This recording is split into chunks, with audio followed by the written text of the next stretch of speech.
We're moving on from last week because the thing about college football, Clint, is that we waited about 29 months, it feels like, Hmm. to watch that first game. Eternity. But we only have to wait 6 days before Georgia takes the field again. And guess what? Let me stop you, Clint. It's already Tuesday. And so them days is just ticking off one by one. We're looking ahead to Ball State. What do we want to see out of Georgia this weekend today on the Locked On Bulldogs podcast? You are Locked On Bulldogs, your daily podcast on the Georgia Bulldogs, part of the Locked On Podcast Network. Your team every day.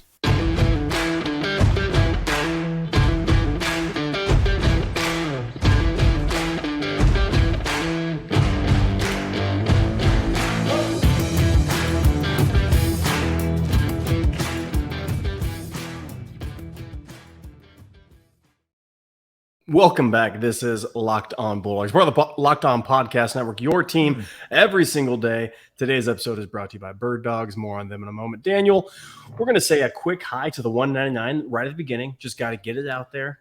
199. Glad you're Loyal here. first segment listeners, the one. We're going to tell you, I was reminded, a bunch of people are loyal 199, but they have no clue where that comes from. It's loyal third segment listeners. We'll give you a quick 10-second review of that in the third segment. Be along for that. But today we are talking about Ball State. We are looking ahead. Saturday is approaching. It's coming in a hurry. Couldn't come here quick enough, but also slow down. Like But the two also, things. let's just get some more reps in practice. Let's get a little bit more want film study. All the reps. I want O-line to not leave campus. That's what I want. So we're going to talk about the day. We have 3 segments. What are we looking for this coming weekend? What we need to do, and then the loyal 199 loyal third segment listeners. And this just in, get ready for announcement this week. If you're on YouTube, go to the audio. If you're on audio, go to YouTube. Subscribe. Both really helps us out. Many of you out there, over close to 7,200 on YouTube. Audible size is still going up. So thank you for being here with us. So let's get into it, Daniel. Yeah. We're looking at Ball State. It's another what our rivals, what I was told is a cupcake schedule, but a bunch of those fans that are telling me that we have a cupcake schedule can't take care of their own games in week one. Their house ain't in order, Clint. See, and so the if thing you want to about talk to me them about is, mine, yeah, take care of you first, and then Why come don't talk you, to me. You do you, but no, you cannot. You did not. We also have teams out here, Ohio State out here celebrating Florida State's national championship because an SEC team lost. Define poverty for me, Clint, if it's not that. Just please, somebody define a poverty program. The state of Florida. If it's not celebrating an ACC team's victory over an SEC team because you can't beat an SEC team. It's a bad look, guys. It's a bad look. It's not a great look. It's about as bad of a look as Brian Kelly, about as bad of a look as Shane Beamer. There's a lot we could get into, but we're here to talk about Georgia. We'll talk about Shane Beamer next week, Clint. Don't worry, there'll be plenty of time next week to talk about. Did you see one of our commenters said that you're a half brother to Shane Beamer? Don't. Nope. Okay. All right. Ball State this weekend, Daniel. Nope. What are we looking forward to? And I'll start. I'll get out of the gun. Yeah. What are you looking to see? I am looking for, from the first drive, from the word go. It's going to be like I'm beating a drum, but get used to it. I need this offensive line to come out smoking, mauling, crazy to just bury people on their way to a consistent run game, Daniel. Yeah. That's the very first thing I'm looking for. My eyes will be glued on the offensive line. I'll be interested to see if there's any change. Don't tell me there can't be change on the offensive line, because there were a couple of battles that happened in camp, Daniel, notably Let's hope left they're tackle. still battling, because I'm not satisfied with the results yet. My eyes are going to be fixed on it from snap one. Yeah, I mean, I think definitely we could just start here. I definitely think the offensive line is the position group to be watching the closest. And I mentioned it on yesterday's show. It's just I'm looking for push. I'm looking for for the relocation of the line of scrimmage. Now, it's some of it's on the backs, and we'll be able to make better judgments on the backs once we feel like the offensive line is doing their job. We'll be able to evaluate Kendall Milton and the young freshman Roderick Robinson. We'll be able to get a better feel and visual for what they can do if we can consistently move that line of scrimmage, if we can consistently push and open up some running lanes. And so that is certainly the first thing to be on the lookout for. And I do think you could look for a bit of rotation potentially at those guard spots. You could look to see, maybe we'll see a little bit of rotation at left tackle. Maybe we'll see Ernest Green. I think that left side of the offensive line, anything but stable, Clint. Anything but stable with Ernest Green and Xavier Truss. I think either of those guys, if they continue to perform the way that we watched on Saturday, there will be replacements coming in. Kirby and company. Not shying away from it. No, they would not hesitate to make a move. I know Georgia is a bit thin at tackle, but it's not like there are not options at tackle. If you need to pull Ernest Green, maybe you move Mims over to the left side, you put somebody in at right Blasky tackle. was doing fine in camp as well. There was absolutely there's a lead up. There's to other that. options. Yeah, there's other options.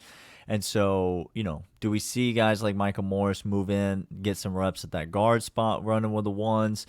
There's a lot of options for Georgia on the offensive line. I will be watching that as well.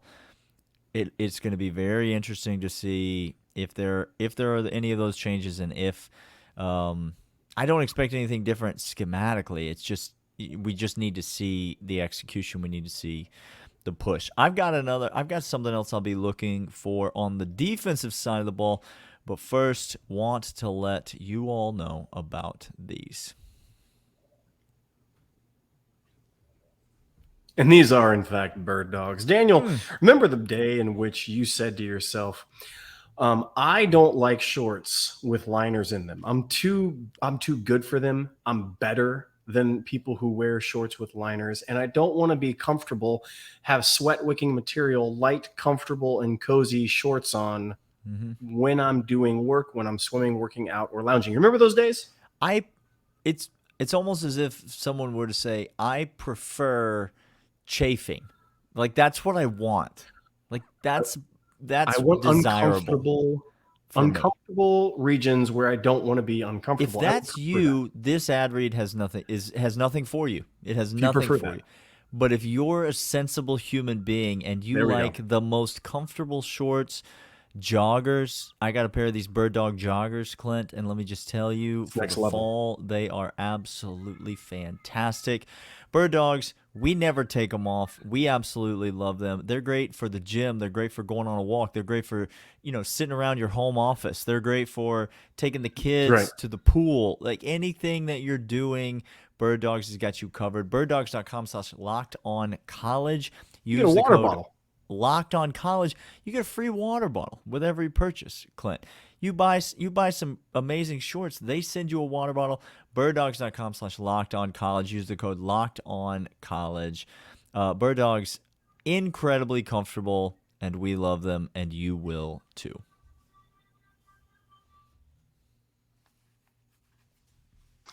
All right, Daniel, you teased that you had some on the defensive side. I'm going to let you go this time. What are you needing to see, or what are you looking for ahead of this weekend on the defensive side of the ball? Well, the defense played fine on Saturday. There's nothing wrong with the way the defense played. Obviously gave up that late touchdown with the third stringers in. But I'm looking for, and this carries over to the offensive side of the ball as well, but I think the defense needs to carry the load in this capacity for this team, at least early on in the season. I need to see from the first play of the game, I need to see intensity from this Georgia defense. I need to see guys flying to the ball. I need to see a pile of Bulldogs making a tackle, not just one or two guys. I need to see plays being made in the backfield. I need this defensive unit to take it personally. The slow start and the lack of perceived effort that even Kirby Smart mentioned in reference to this game, I need those guys to take that personally, and I need to see intensity that just continues for one play, two plays, one series, two series. That's what Georgia really lacked. And there's so much about football that it's momentum, and it is when plays are made and people are playing with a high intensity the way that you want to see, it spills over. It spills over to the rest of the guys on the defense, and it spills over to the offensive side of the ball as well. And so if the defense comes out, sets the tone in that way, I think the offense gets a little bit more rhythm. It's easier to get into a groove. Maybe the offensive line is a little easier firing off the ball. And, that to me is the way that this Georgia defense can help this Georgia offense make a few big plays early, play with some intensity, play with some aggression, play a little bit angry, and act like you are trying to go out and dominate your opponent, which is the Kirby standard that we've seen so often that we just didn't necessarily see on Saturday, even from that side of the ball. It does set a tone. I think this defense has the ability to have early season success setting the tone for the rest of the team. I think that the offense can respond to the energy the defensive gives this time around. So I am in agreement with that. But also, Daniel, here's what I'm looking for this week. And it was a tone that was set week one. I think it's going to continue for the rest of the year. I think hopefully as we continue to be leading in games in the second half, if you come to Georgia, you sign that letter, you get on campus, and you dress out for a game. Mm-hmm. Daniel, be prepared to see the field of play. What are you going to do? You're going to get out there and play, Clint. They don't dress you so that you can be ready if you need to go. Guess what? You need to go now. Now is the time for experience. Now is the time to play.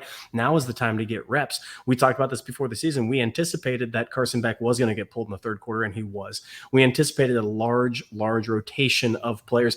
And especially if you're on defense, offensive side of the ball, I think we need some continuity, need some trust. A wide receiver position is very hard because you have to block on the perimeter in this offense.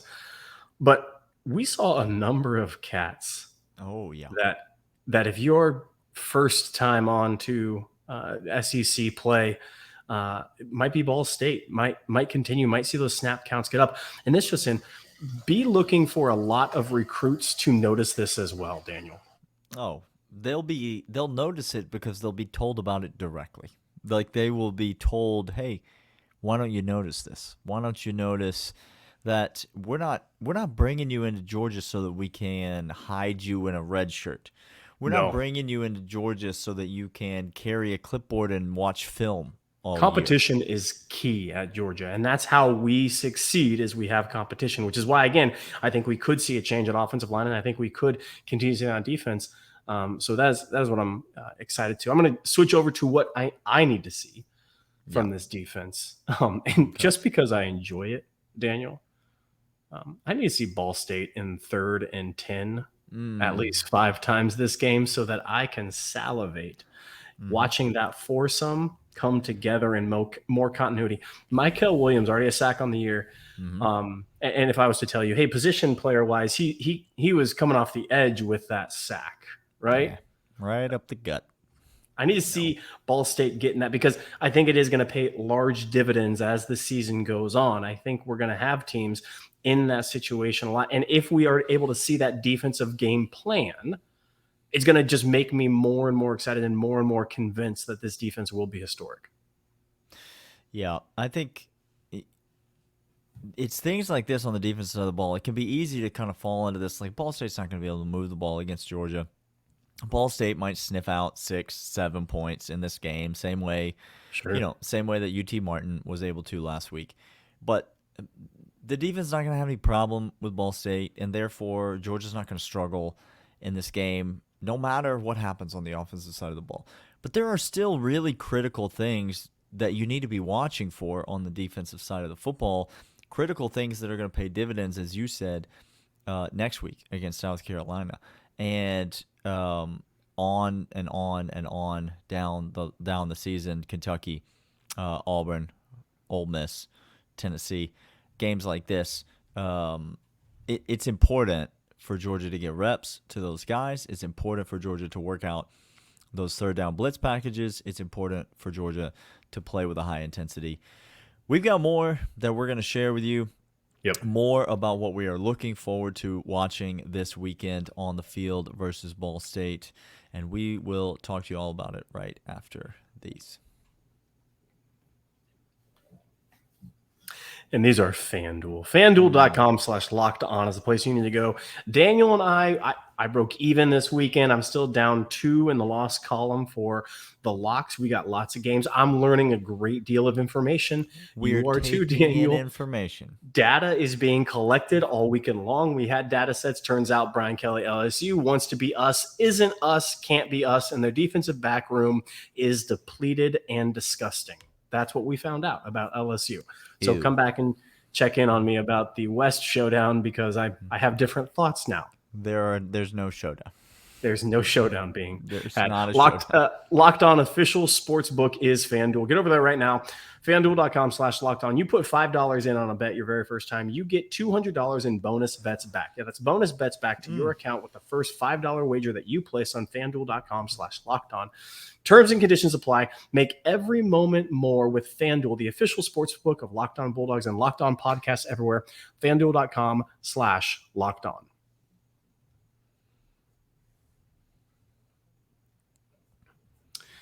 Hey, it's fam time now. Yes, let's bring it in. What's up, let's fam? Bring it in, guys. 199, really quick. Here's where the 199 came from. Had this question on YouTube. 199, Brandon Walker, a bonehead moron SEC podcaster. When He's we not called an him out, SEC podcaster. He's like a Barstool Big Ten podcaster. I mean, he technically went to Mississippi State. I get it. Like, he's a Mississippi State fan. But he's a Barstool bro dude, is what he is. Yeah, he gets paid to not know anything about football publicly. Yeah. And the more you comment on his little videos, the more money he makes. And so Correct. That's how the internet works, in case you're not familiar with We've stopped engaging with him because we called him out on a number of erroneous things he had about Georgia. Clueless, had no idea who players were, where they come from. When we pointed it out, he couldn't agree that we were right and he was wrong. And so he just said, go have fun with what we imagine is the 199 people listening to your podcast. And lo and behold, there ain't just 199. There's a whole army more listening. And so we dubbed this you're the 199 to us. There's here. only 199 of you that we really care about, and you're one of them. Listener. You are one of the 199 people that we actually do this podcast for. And so for fans by fans. We love it. Welcome to the 199. We're glad that you're here. Bonfire.com/store/the199 if you want some of the merch. But also 199. Go. We've been saying that there's an announcement coming. I don't have it yet. Okay. I was going to say. I don't have it yet. Jeez. No, I wouldn't. That was going to be news to me right now. Clint thought I was going to surprise him with it. Yeah. I don't have it yet. And so we're not. But we've been saying that there's an announcement coming. But the announcement's really just for you. Like, it's not. Just know that, like, we're it's not make a it mass. First. It's not a mass announcement. No. It's for the 199. Like, when this has got the 199 written all over it. So just stay tuned. Hopefully later this week we'll have everything set up and we'll be ready to roll. Clint, what else are we looking for on Saturday? What else you got on the offensive side of the ball that you're going to have eyes on, that you're going to need to see on Saturday? This is very, very simple, Daniel. Mm-hmm. Okay. I made a prediction on this podcast, and I'm going to need to double down on Ball State. So I need Here he comes. Kirby Smart to go ahead and make CJ a top 3 wide receiver in this offense. I'm going to need Mike Bobo. I'm going to need everybody to have eyes and go back and watch film and realize that Lad McConkey, go ahead. You can sit, Lad. I'm fine with that for another week. Get healthy, get healed up. But my word, CJ needs to play in this offense more. He is electric, great route running, great perimeter blocking. And so I'm going to be looking for him earlier than I did against UT Martin. Daniel, I saw him late in the game. I'm looking for him in the first quarter. Yeah, I'm looking for him out there early. CJ Smith, great speed. He has the potential to be a real weapon. You're predicting by the end of the year he'll be a top 3 wide receiver in this on this team, which is saying a lot. I am going to stick at the wide receivers, but I'm going to be looking for the 2 transfers to really settle in, okay? And they need to settle in different ways. Rivalry Thomas had to my knowledge, only 1 target in the game, but it was a massive, 40-yard pass completion. And he made it. It was a beautiful throw. I think it was Vandegrift that made the throw and dropped it right in the bucket, and Rara made it a beautiful play on it. I'm looking for him to settle in, just become more integrated into the offense. I want to see Rara more patterns, more routes, more targets. And then Dominic Lovett is sort of a totally different thing. He was very involved in the offense. He was clearly a focal point of the offensive game plan that Mike Bobo put together. And, Mike Bobo is he's trash, Clint. He's a trash offensive coordinator. His game plan was for Carson Beck to throw it to Dominic Lovett and to hit him in the hands, and then for Dominic Lovett to drop it. That was the game plan that Mike Bobo came up with. When I was in the meetings with him this week, he said that explicitly. You weren't in the meetings, but many of the Twitter followers that are out there, like, they were in the meetings. So to be fair, they do know things. No, I need to see Dominic Lovett settle in. This is not who he is. You go back and watch tape from Missouri last year. He may not have had 3 drops all season last year. So this isn't who he is. This was what I hope to be, and what I have to imagine is just a real fluky, maybe jittery, maybe nervy type game. Even though he is a veteran and he's played in massive SEC games before, like, this is not, the stage isn't too big for him, but maybe new surroundings, new environment, something got in his head. Let's just settle in. Let's keep getting him the ball, Carson Beck, and let's let him get into a rhythm, make a few catches, gain a little confidence, and begin to see these 2 guys really take shape in the offense, because we said it, I don't know if we said it on Saturday night or Monday, Georgia needs wide receivers. You're predicting CJ Smith. That's great. Georgia needs wide receivers to step up. Like, they He's need not dudes. the only one that we need. They need dudes to step up, take some pressure off of Brock Bowers, take some pressure off Carson Beck, help this run game get going by maybe spreading people out a little bit, forcing people, to think twice about the outside. But yeah, I'm looking for those 2 transfers, particularly to become more involved. That's exactly right. The last thing I am looking for, and it's not tangential to what I saw last week at all. It's not connected to any improvement or anything like that.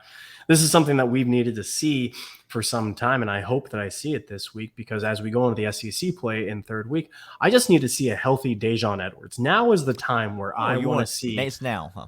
It's now. I want to see him take several carries, do a cutback, be healthy on that. I want to see him warm up. I don't want to see a knee brace. If there is a knee brace, okay, I suppose that's fine, because I want to see him get somewhat loose and somewhat going in this run game, Daniel, because he is somebody that we have high expectations for this year.